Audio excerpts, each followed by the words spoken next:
তো বাঙালিদের সরস্বতী পুজো মানেই আপনারা জানেন গোটা ষষ্ঠী হয়। তো গোটা ষষ্ঠীর জন্য আমরা চলে এলাম সবজি তুলতে। চলুন কি কি সবজি আজকে তুলবো আপনাদের দেখাই। তো প্রথমেই আমি একটা ফুলকপি তুললাম। দেখুন ফুলকপির পাতাগুলো বিশাল বড় বড় ফুলকপির পাতা।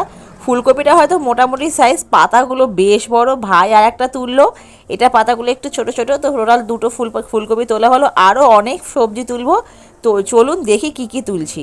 এখানে একটা ওলকপি ছিল, ওলকপিটাও তুলে নিলাম। আরও ওলকপি আছে, সেগুলো ছোট ছোট সাইজ। এটা মোটামুটি সাইজ খাওয়ার মতো হয়েছে। আর ভাই একটা ব্রোকলি তুলে নিয়েছে আমি ভিডিও করার আগেই, যাই হোক।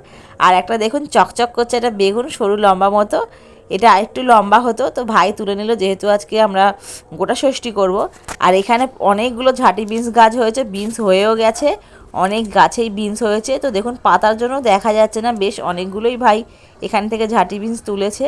আর এই জমিতে কিন্তু ভাই সার ইউজ করে না, যেহেতু জমিটা এতটা পরিমাণে উর্বর, তো সার ইউজ করে না। মাঝে মাঝে একটু ওষুধ দেয়, পোকা হয় যেহেতু, পোকা সব সবজি খেয়ে নেয়, তাই ওষুধ দেয়, ওষুধ স্প্রে করে ভাই। কিন্তু আদার্স কোনো রকম কিন্তু এখানে কোনো জৈব সারও দেয় না, আর কোনো রাসায়নিক সার দেয় না। ওদিক থেকে দেখুন বিট তুললো ভাই একটা, ওদিকে মূলও তুললো, যেহেতু অনেকটা দূরে।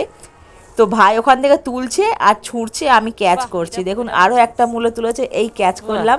দেখুন টোটাল দুটো মূলো তুলেছে ভাই।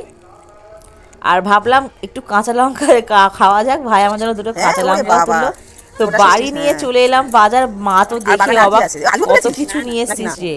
দেখুন দুটো ব্রোকলি তোলা হয়েছে, এদিকে দুটো ফুলকপি তোলা হয়েছে, একটা ওলকপি, এদিকে একটা বিট, মাকে সব বলে বলে দেখাচ্ছি, দুটো টমেটো, আবার এদিকে হচ্ছে পালং শাক।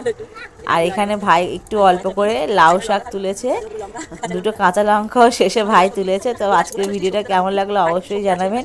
গোটা ষষ্ঠীর জন্য মোটামুটি একটা সবজি তোলা হয়েছে, বাকি সবজি ঘর থেকে নিয়ে নেবো। তো আজকের এই পর্যন্ত, টাটা।